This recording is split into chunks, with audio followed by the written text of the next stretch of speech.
Hello and welcome to another episode of Feeding Fatty. This is Roy. This is Terry. Of course, this show is chronicling our journey, my journey. Terry is, I'm definitely I have to be I am the fatty. So Terry is, she is my helper and my guide. She tries to, keep me on the straight and narrow. The other thing that we do is not only, talk about the struggles and challenges that we see, but we also have guests on from time to time who are professionals and can add a lot of value to this, trying to figure out our eating, our exercise, and our mental fitness as well. And so today is no different. And Terry, I'm going to let you introduce our awesome guest today. Yes, as a former international supermodel, Maria Liberati never dreamed that she would go from being a fashion diva to a domestic diva. Ironically, while jet setting off to modeling assignments around the world, Maria became closer to the simplicity of life and food in the country setting of her family's vineyard in the mountains of central Italy. Today, Maria is considered one of the foremost experts on Italian cuisine and culture. She has hosted and delighted audiences from international wine festivals, cooking events for both consumers and trade and conventions all over the U.S. to Rome, Abruzzo, and Florence, Italy. She is consistently endorsed by some of the world's leading chefs for her savvy and simplistic yet healthy approach to cooking and great food. She continues to host culinary and wine events around the world and in some of Italy's most remarkable locales.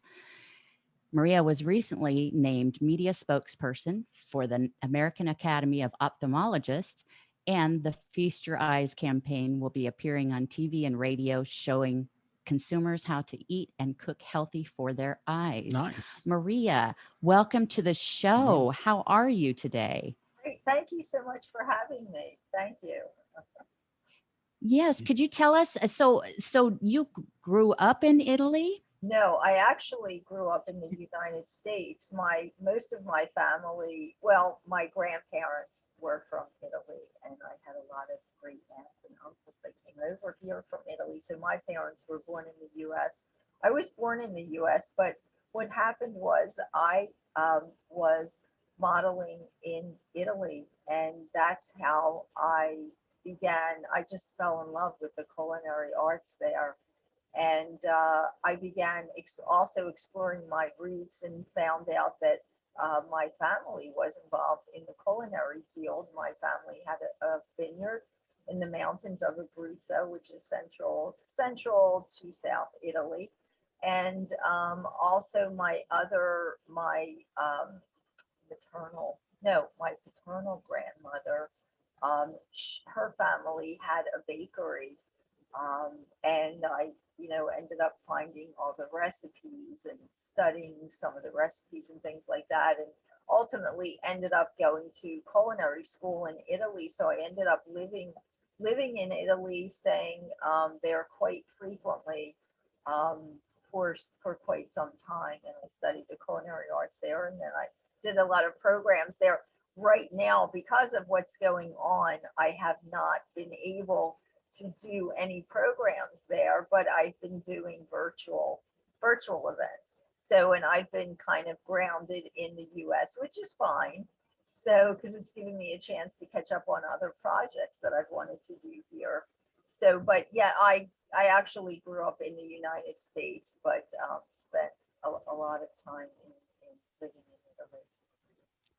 So before we get too far into this, so how fabulous was it going to culinary school in France? I mean, that must be You like the I guess the best place that you could go to learn to cook for sure. Yes, definitely. Unbelievable to go to cooking school in Italy. But actually, it's cooking and food is so ingrained in the tradition, Italian, it's a tradition that really, people that even aren't professional chefs, you'll go to their homes and oh my goodness, the way that they cook is on it really like on a professional level. But so I think I did learn initially a lot from, my grandparents and cousins and aunts and all that were there. but going to cooking school in Italy, oh my gosh, it was, yes, definitely a dream, definitely a dream. And I got to meet some amazing chefs from different parts of Italy. Yes. Oh, I can imagine. So who did you get to meet? Can you Well, share I a don't, little? sure. Well, they're not, probably not chefs that we would know about here. They're chefs that were amazing in the sense that they were from different regions of Italy, and they were experts at cooking the cuisine from that specific region. So, Ah, for instance, the cooking school that I went to, they have a chef that is from Sicily. And oh my goodness, he makes, because in Sicily they're famous for the cannoli and yeah. different types of pastries. But amazingly, they the way that they make them, they're not extremely sugary. So, here when you generally when they make things, sometimes they're making things for the American audience, so they put tons of sugar in things. But truthfully, when you get to the real deal in Italy, it's not that way. So, Hmm.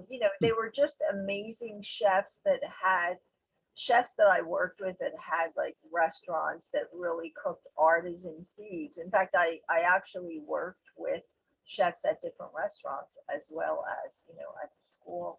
So learning and working with them. So that's what was amazing. But many of the chefs are not really, I did work with one chef. Her name is Velia, Velia.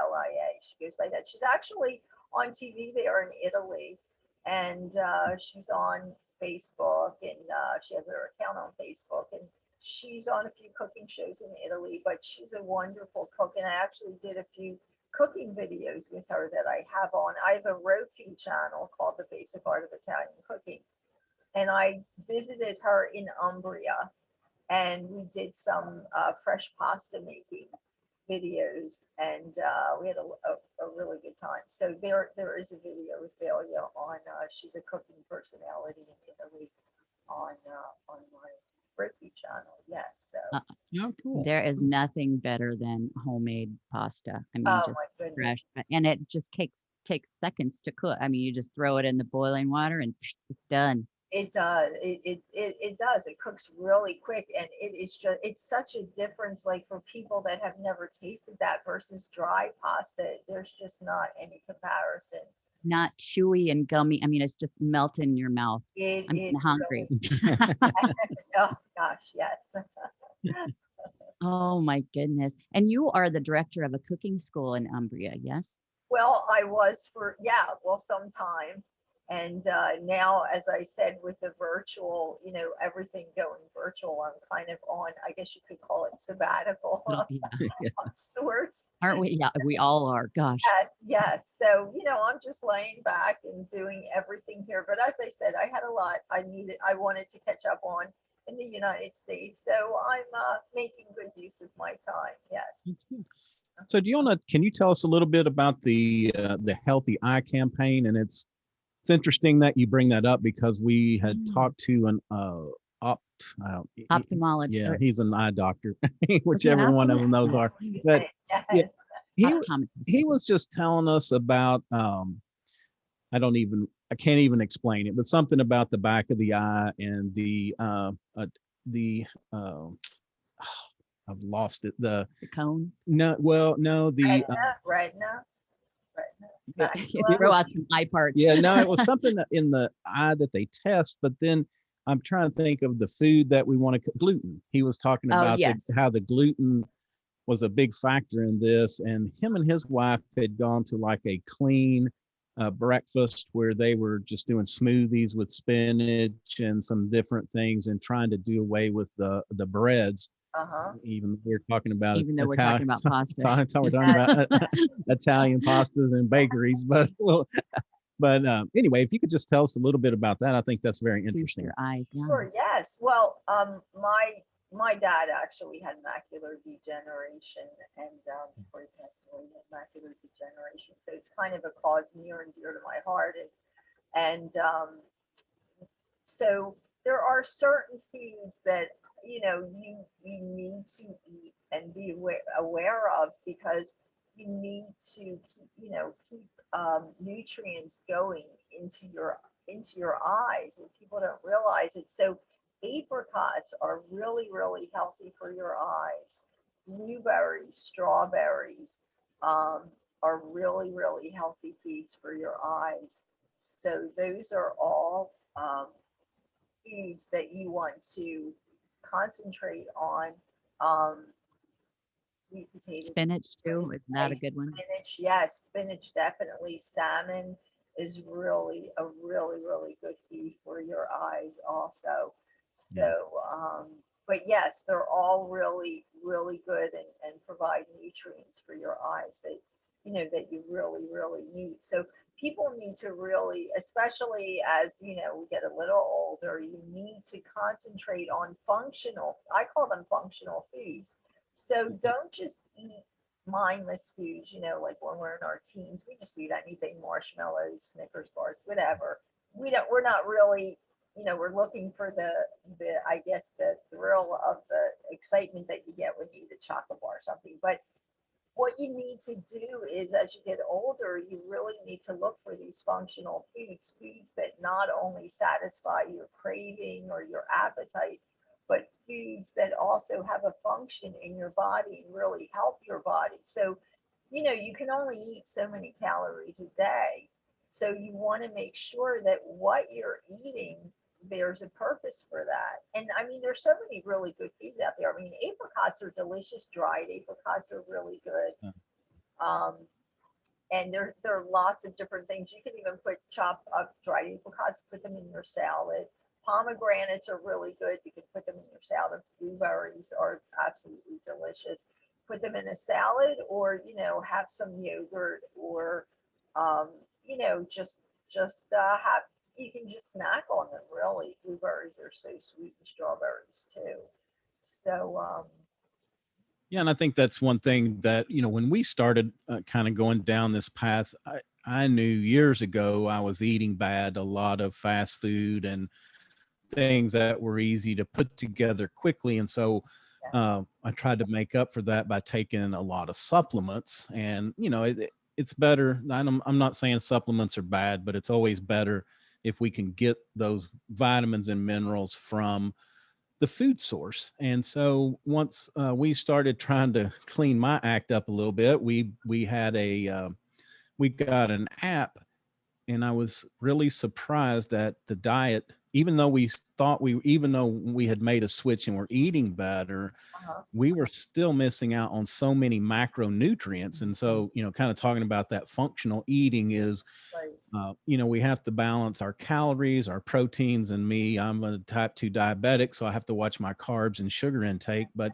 it's also very important to kind of to look at these micronutrients to make sure you're getting enough, because they have a lot of functions: our eyes, our hearing, our brain health. And I wish that we could wish as a younger person that I would have listened, or that kids would listen to us more when we try to tell them that, if you will eat healthy, I think you will have live a longer, healthier, more enjoyable life than not.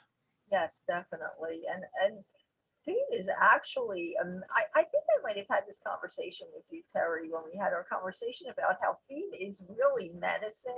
It really is Yeah. medicine, and people Yeah. don't realize it. I'm sorry, go ahead. Yes. No, Yeah. no, I'm sorry. I didn't mean to, I did blurt it out. I know I was going to say, we talked about our culinary medicine Yes. Oh, virtual that's class. right. That's what Yeah. it Yeah. was. Yes, yes. Yes, that's right. And food, if you start thinking of food as medicine, then you're going to start thinking of what you're eating and what purpose that food, has. So, okay, if I'm eating blueberries or strawberries, generally, if it's a plant, or, a vegetable, a fruit, generally it's going to be have a function, serve a function, and it's really good for you. And the other key is, if you're looking at a package that's plastic and there's a list of ingredients a mile long that you can't even say, you can be sure that those, whatever it is, does not serve any function in your body. Right. and is not good at all for you. So the key is to eat real food. That's the key, real, real food. And I, Organic. I think that was the thing that I really loved when I started living in Italy was um, everything was just a lot fresher. And, there's more of a tradition of eating because people go shopping there on a daily basis. I actually do that almost too because I got in the habit, but they go shopping almost on a daily basis because they're eating things fresh. They're eating fresh, every day it's something that's fresh.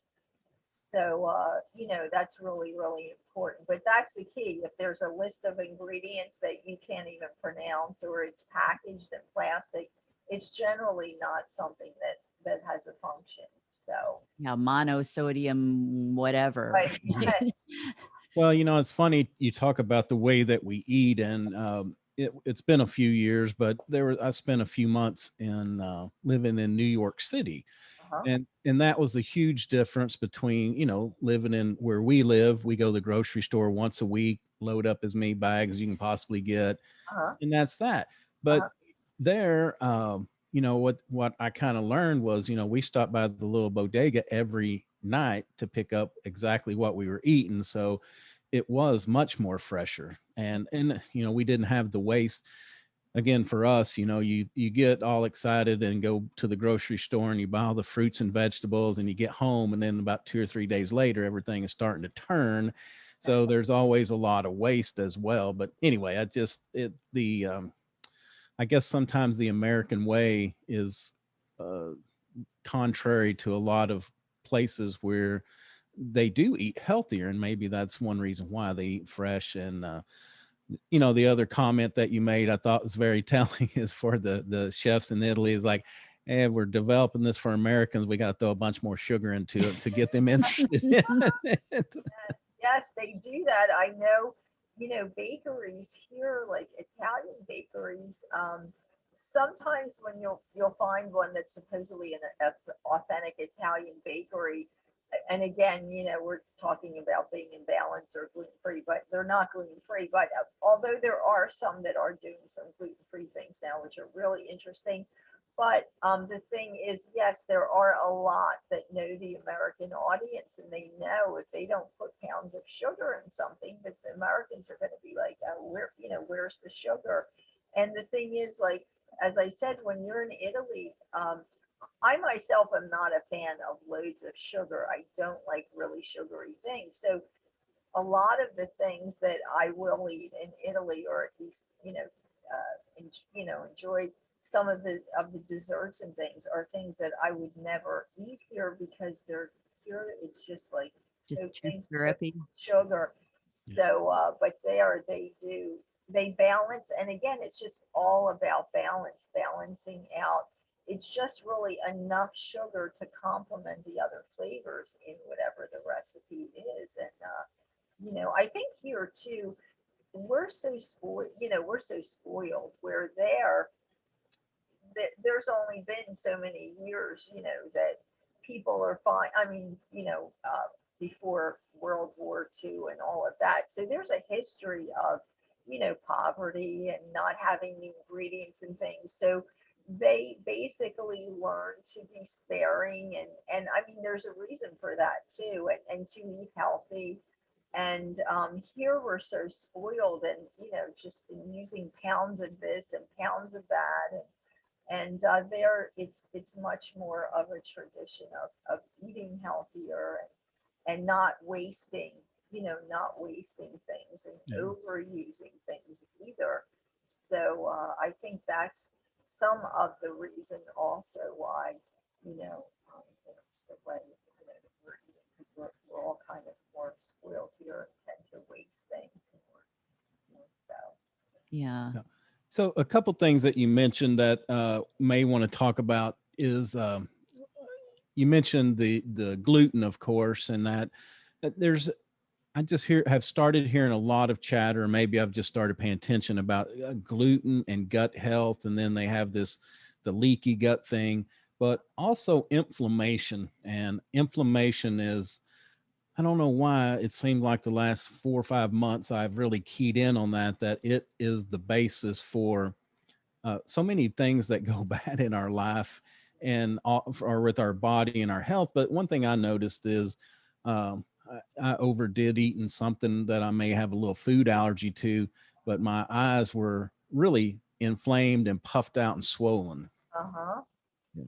Wow. So yeah, you definitely want to avoid whatever food, is doing that to you. But yeah, there are foods that do cause. Now, I'm not a medical doctor, so I don't want to, end up Oh, giving you yes. medical advice. I can only give you, I'm a chef, I'm not a medical doctor. I did study, like, part of our curriculum is studying nutrition, and I did study nutrition in college. I'm not a nutritionist though, but I can tell you based on my own personal experience, I do know from what I've researched and what I studied about this inflammation. And there are certain foods that are known to cause inflammation. And unfortunately, I hate to say it because cheese is such a big part of the Italian Oh, diet and of so many delicious recipes, pizza being one. Although there are pizzas that you can make without cheese, of course, then you have to get into making it gluten free, which you can though. But anyway, dairy products are known to cause inflammation. Now, I have in my family, arthritis runs in my family when we're very young. So recently I started trying to eliminate certain foods and seeing what would work and what would not. And, and I noticed that I did a week with totally eliminating dairy, and the little aches and pains that I had, I did not have. So I'm kind of thinking there's something to it, and I'm going to try it again because sometimes it could just be in your mind and you don't know. But from my research, I did hear that dairy products can cause inflammation. The thing about this, though, with the gluten and the dairy, and even like people being allergic to nuts and all that, it's, so I always thought, well, why was it that people weren't talking about this like ages ago? Or, yeah. you're just hearing about kids being allergic to nuts. I have a niece that's allergic to nuts, but I never heard of that when I was growing up. I don't think you Mhm. probably did. The thing is that what it is, it's the chemicals that they're using to grow the wheat and the nuts and all this stuff. And even if they're grown organically, it's still in the soil. So truthfully, you could have an organic farm next to a regular farm, and it's going to seep into the soil somehow. Yeah. So this whole issue about gluten free and being sensitive to gluten and all, I think it's really not the wheat per se, but it's the chemicals and the methods that they're using to grow it, and the GMO, genetically modified Yes. ingredients and all that. Because years ago, I never heard about celiac disease and nut allergies and Yeah. dairy whatevers and all.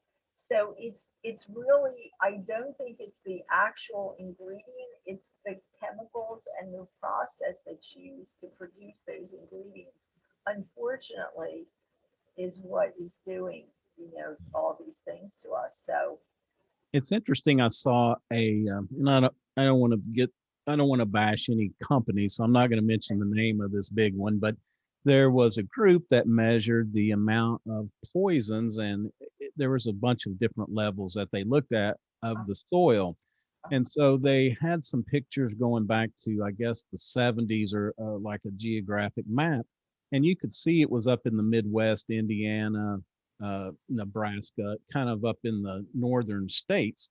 But yes, over the years, they turned the map a different color.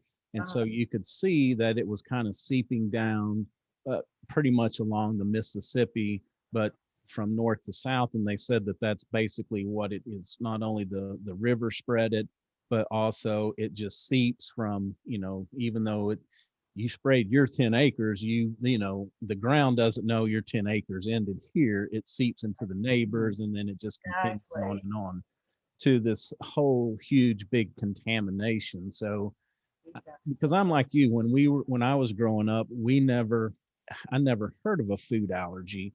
And even when my kids were young, um, there may be one person out of their whole school year that may have had something, but now, and some of them are so serious that it doesn't take a Yeah. whole lot, maybe just a little dust off of something in the kitchen to really have an adverse reaction for them. Yes, yes, I know. As I said, I have a niece that's allergic to tree nuts, and the littlest thing, it will set it off. And she has to be extreme. We have to be extremely careful. They have to carry an EpiPen because anything could set it off. And they, Right. oh my goodness, it's yeah. I mean, I never heard of, but there are lots of kids like that. Other kids that yeah that I know with these allergies or know of. And the thing is, you're absolutely right. When I grew up, that was not anything that I had heard of. Yeah. So you have to wonder, and it probably is because of the chemicals and all this stuff going on. That's why when I do have I try to do my own little garden. Actually, I used to be in Italy. We actually had like there's a farm there, a small farm, but it was always able to get certain ingredients just fresh at home. So I try to do my own little garden, but when I do my own garden, I do raised beds so I can control, the soil and everything. And I don't know of any treatments that were put into my land, but who knows if somebody did it before, or somebody nearby, has something and it's seeping into the ground. So I just do a Yeah. raised garden bed that I grow my vegetables. Well, and talking about kids, we were talking the other day with and I'm not sure if it may have been you in our previous conversation or another, somebody else in life. Unfortunately, we talk to a lot of people every day, so that starts running together. But they were saying that the incidence of cancer in kids is far outpacing the incidence, or well, the growth rate, I guess. The growth rate in kids with cancer is outpacing the growth rate in baby boomers with cancer. And they had linked this back to diet. Now, again, we always profess we're not doctors Yep. and we're not scientists, and always seek out your medical professional to get advice, things like that. But anyway, it's just kind of frightening about, we don't pay enough attention. And I can tell you that just from trying to eat right, is that when you buy stuff out of the store, if you will stop and read that label, you would be very surprised what you are ingesting. And it's not, doesn't mean it's always toxic, but it just means it may not always be good for you. And just the fact that we don't know what we're ingesting. Exactly. Right. And like you said, if you can't pronounce it, I mean, it's probably not something that you want to be putting in your body. Yeah. Exactly. And people are always looking for these pre-packaged snacks. And the thing is, grab an apple, grab a pear. If you really like, if you like hard-boiled eggs, or make some hard-boiled eggs and take one or two with you if you're going somewhere and you need to bring a snack. It's all real food. Pop some popcorn, not with oil and butter, but just plain popcorn in an air popper. Take a bag of that with you as a snack. There's so many like quick things. I mean, just grab a piece of fruit. Like if I'm traveling somewhere and I don't travel far because of the situation right now, but even if I'm on the road and I just need to, get something to eat or a snack, I just run into the supermarket and I just buy a banana or an apple, and I have water with me to wash off the apple or whatever. And I mean, that's a snack. But people tend to, when they want a snack, they'll go to the store and go to the, potato chip and taco chip aisle and all these different chips, heavily fried and with lots of chemicals. So people need to start thinking, snack. There's so many simple foods that you can snack on. Even a baked potato, like make a potato. You can take a baked potato with you for a snack too. Much better than eating a potato chip. Like there's so many real things you can eat: raisins, dried fruit, nuts. Just like raw nuts are really good for you. Also, they're actually a really good functional food. Raw organic sunflower seeds, raw pumpkin seeds they're all really good for you. They actually help with inflammation. And so I generally carry, I'm a sunflower seed addict. Actually, my dog even loves them because she likes to copy everything I do, and they're good for her. I check. So, but you know, I just like, I love them. They give you lots of energy and they are really good functional food. Yeah, that's a good another good point is some foods that give us that energy. You know, nuts I know in the correct quantities are really good for us, but you know, because that's kind of I think that's where tend to fall off the tracks more is you know, we do good at breakfast, we do good at lunch, but then about 3 o'clock in the afternoon, you know, you kind of have that sinking spell, and that's when I would probably always reach for the poor snack. And so, you know, these fruits and nuts are always a good way to kind of pick up that energy without doing a lot of damage to yourself. What was that cartoon we posted the other day? You had a, what was it? A snacksident? Oh yeah, Had snacksident.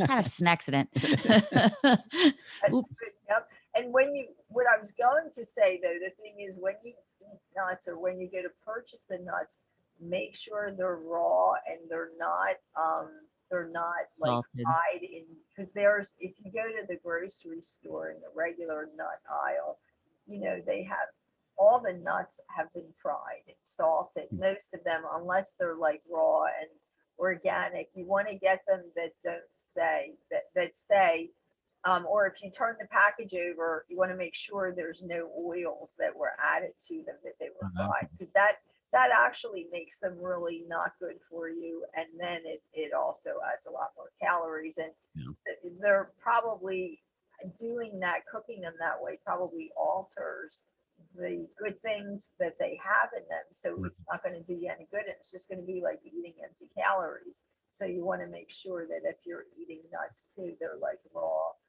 and organic. You know, those, the nuts are better that way and not salted. Right. So Yeah. what about in other what about like in Italy? I guess in the cities they've probably gotten as bad as we are, but in the countryside, you know, what are their eating habits?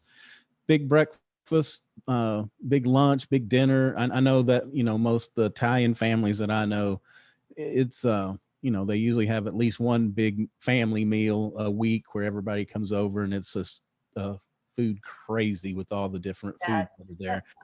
But you know, it'd just be interesting to understand, you know, other people, because I think most of the time other countries are a lot more healthier than we are, and probably has to do with what they eat. Well, it's what they eat and their tradition, their way of eating too. That's really what, you know. So yes, in Italy generally, I mean, they're getting, you know, because everybody wants to be like the other side of the fence. You know, everybody wants to be like everybody else. So, you know, there's lots of fast food restaurants now in France and Italy, you know, so they're, you know, starting to kind of eat that stuff. But the tradition there, the traditional way of eating is that you have a really light breakfast and a really late dinner, and your main meal, which is actually the better way to eat, is for lunch. So you're going to sit down like about 1 o'clock and you have a larger meal at lunchtime.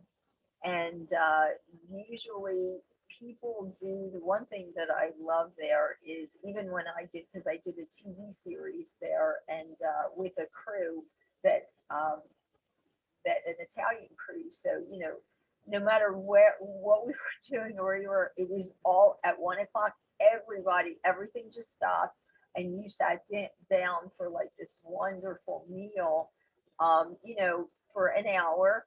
There's no rushing, like, oh, we got to get back, you know, in 10 minutes. Everything, you just sit down and it's like at least an hour to 2 hours.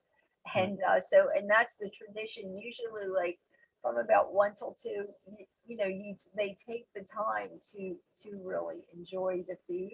And then for dinner time, the only thing that I don't like, the one tradition, is they do eat dinner late at night. And it's not really healthy to eat late, but they do eat very light when they do eat. Hmm. So they may eat dinner, say 7 o'clock is like early. So when, for them, but when I would, you know, wherever I would be, usually friends or family. Just for me, they would eat dinner at 7 o'clock because they know I'm used to eating at 5. But so 7 o'clock, but it could be 8 o'clock, 9 o'clock, 10 o'clock. In Spain, they actually eat dinner like 10 o'clock, which is, Yikes. oh my gosh. But the one, the healthy things are like a light breakfast, because then they're going to eat.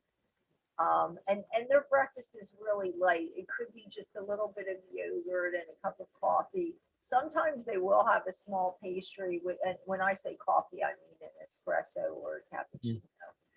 Sometimes they'll have a pastry with a cappuccino or an espresso. And but then it's the large lunch. And yeah, once a week is usually, and that's the key too.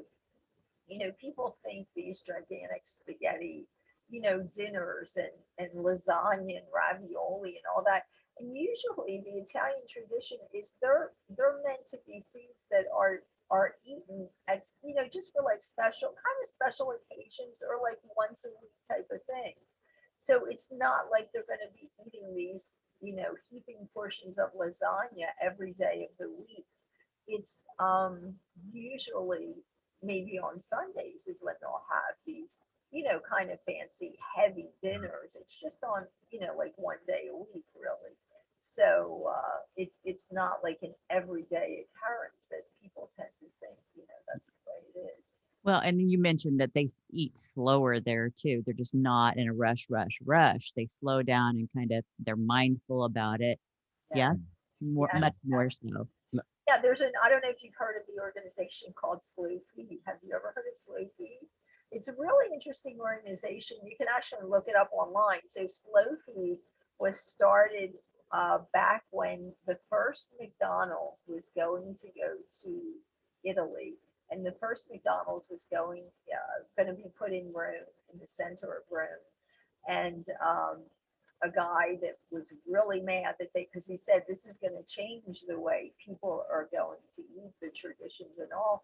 So he started this organization. It's called Slow Food, and it is what it says. It promotes, it's actually all around the world now, and they promote this slow way of eating, of cooking, and slow food. Slow food is what they promote. So it's very interesting. Uh-huh. If you stop and think about this, because Terry's brought this up for me, because I am the worst about eating fast, number one, or eating while I'm doing something else. But she had read some research on stop and be slow and be mindful, and it's interesting if you do that, the different feelings that you get. I don't usually I usually will start feeling full faster, but you actually realize that you ate. Sometimes it's like when you just blow through something while you're Like, on the where'd it computer go? or doing in an hour you're like, hey, did I even eat? Yes, yes. And then you eat again, and Yeah. it becomes a vicious cycle. Yes, or when you're doing something and eating at the same time. Hey, I've done it too, Yes. because you may be under a deadline or something and your nerves are jittery, and I tend to do that, so you'll, just eating it and you don't even realize what you're eating because you're working and you're eating, and it's really not mindful eating, and it's the worst, the worst way to eat. Definitely. Yeah, there's a lot of things I think we can help ourselves to be more healthy, even if we eat the same, even if we don't change our foods just yet. If we just can be more, take our time and be more mindful, it seems like you fill up faster, you enjoy it more, and you have Taste an more experience. flavors. Yeah, Yeah. have an experience.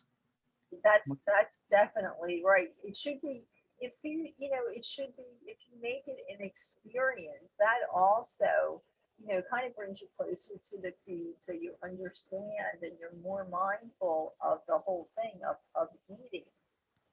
So yes, it should be like an experience, definitely. Maria, can you tell us about the basic art of Italian cooking, the book? Yeah. Oh, yes. Thank you for asking. So it's a series that I started when I was living in Italy, and came up with the title because when I, studied cooking, European cooking is all very interesting. The one thing is French cooking is very complicated. It's just so complicated. some of the fancy restaurants, it takes like 4 or 5 chefs to make a dish. If you're talking about traditional French cooking, but the thing I love about Italian cooking is it's the food is wonderful. It's very delicious, but it's actually very simple and basic. So I thought, well, and it really is. It's an art to making food basic. There's an art to it. It's not, it's simple and it's basic, but to make something taste wonderful that might only have, say, four ingredients in it, there's an art to that. And that's how I came up with the title.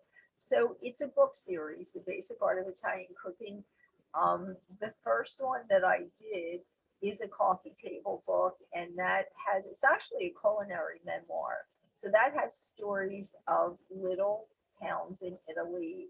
It's really autobiographical that I lived in, and then recipes that are traditional to those towns and menus that go with it. And then the second book in the series is called The Basic Art of Italian Cooking, Holidays and Special Occasions. And that book won an award in Paris. It's the Gourmand World Cookbook Award. It was selected as the best Italian cookbook in America. Oh my gosh. 10. And that book has recipes and, again, culinary memoir stories that go from Christmas Eve. It's 10 chapters. Each chapter is a different holiday. It goes from Christmas Eve to Mardi Gras, which is to Carnival, which is like our Mardi Gras here. So there's stories and recipes and menus and tips. And then the third book in the series is called The Basic Art of Italian Cooking, Da Vinci Style. And it is, of course, Da Vinci. It focuses on, again, that has 10 chapters, and each chapter is devoted to a city that Leonardo da Vinci lived in and the work he created, but then the rest that he created in that city, but then the recipes that are traditional for that city. Now, I just want to mention, Leonardo da Vinci was actually a foodie, which is why I ended up doing the book. I did some research on him, but no one really knows about that because, you have the Mona Lisa and all his discoveries and things that he did. So people aren't really paying attention to the fact that he invented like the table setting, like forks and knives, and the rotisserie and the olive oil press. And he actually acted as a wedding planner sometimes. He had gotten jobs, and when he was putting himself through art school in order to support himself, he worked first as a waiter in a restaurant and then became a chef, and then decided to open up a restaurant with another very famous artist that was studying with him at art school, Sandro Botticelli. So they opened up this restaurant in Florence, and it didn't go over too well because they were so forward thinking that at that time people were still like just plopping food on the plates and no aesthetic quality to it. Well, him and Botticelli had in their minds the idea of everything in balance and smaller portions, making them aesthetically pleasing. And the menus were artistic and all, and nobody could understand the menu. So the restaurant quickly closed. But anyway, to make a long story short, so I did a book all about Leonardo da Vinci as a foodie, and he was truly a foodie, yes. I had no idea. I knew none of that. And the Mediterranean diet is really based on his principles. His principles was to have everything in balance. He always said that I balance the colors on my canvas, and the food on your plate should be in balance, just like I balance the colors on my canvas. So the Mediterranean diet is really based on a lot of his beliefs and his teachings. So really, really interesting. Yes. Wow. And when does the third book come out? Basic Art of Italian Cooking, Da Vinci Style. They're all out. I have the book that I'm working on that will be coming out in September. It's called The Basic Art of Italian Cooking Diaries, and they're actually diaries that I did when I was living in Italy. of my experiences there. Again, it's a culinary memoir and lots of different recipes. So that will be coming out in September. But yeah, the one on Da Vinci, that's out already. And you can find those books on my website at marialiberati.com, or really anywhere you can find books online.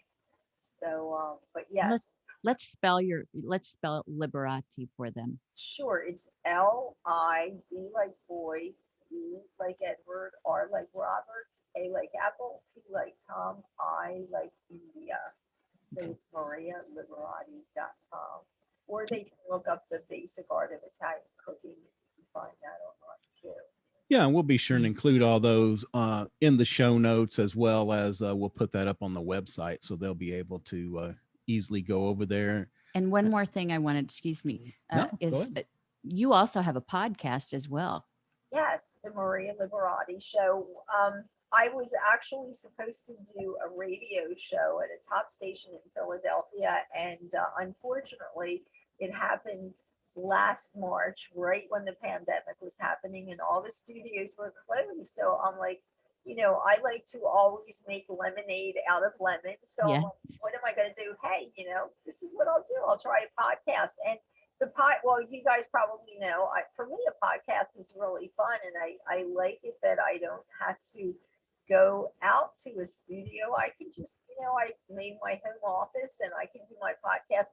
So I wanted to make a podcast that dwelled on positivity and positive things that people like: food, travel, culture, entertainment. And that's what my podcast is, just on the enjoyable things in life. You won't find me talking about politics or the stuff going on, and I think there's enough of that out there, so I just wanted to create something that's fun and enjoyable for people to I listen. like that. I think we Yes. definitely need, much more positivity. We tend to focus on the negative, and there's Exactly.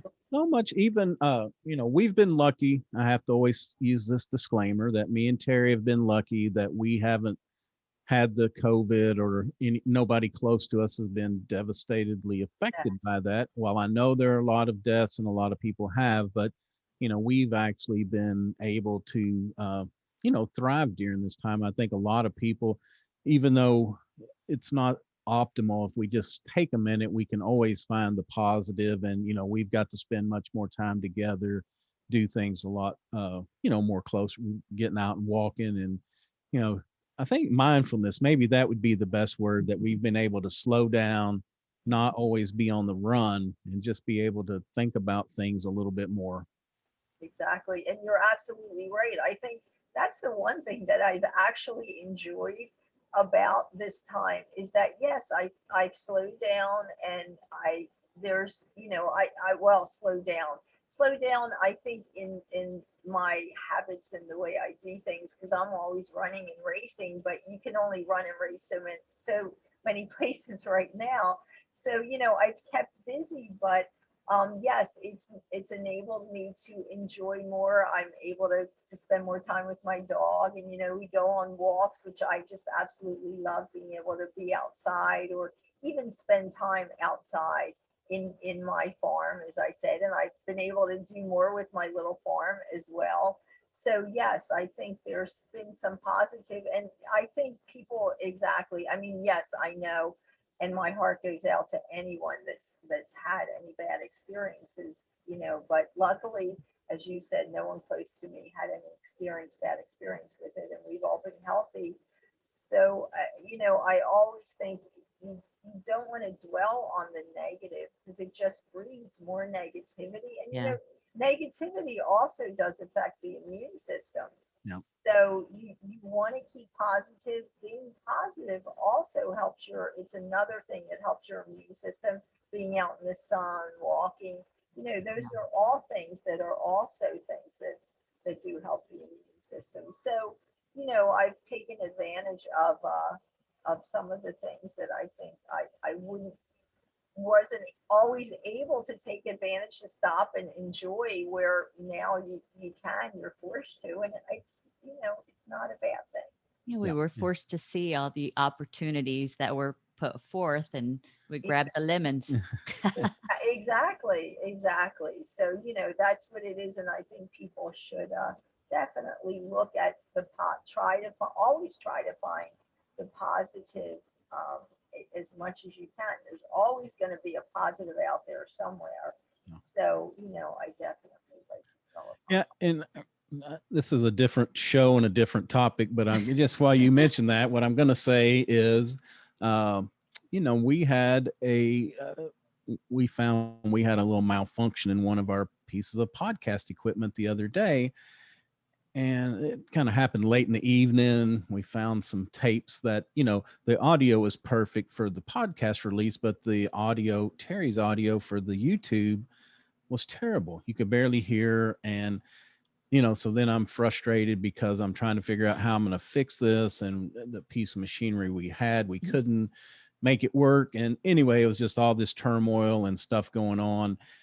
And, I have to admit, I was a little bit beside myself in the moment, and, got a good night's sleep, got up the next day, found a fix for it. And actually the fix turned out to be much better. And so I jokingly told Terry, I said, okay, next time I get upset, just remind me that something good was going to come out of this. So exactly. And that's the way sometimes it does happen. Yes, exactly. I've had that very thing happen to me too. Yes. Yeah, I'm going to have him say that again so I can record that part of it, because, man, whew, I didn't know what was going to happen. Yeah. It was touch and go. Yeah. And it just, I think the message in that was, I kind of messed up my whole night for one thing that, eventually things are going to work out, and it did. So I will just say, take a deep breath, and and get to working on the solution. Sometimes the solution turns out to be much better than, we end up in a much better place than where we were. So anyway. Yes, definitely.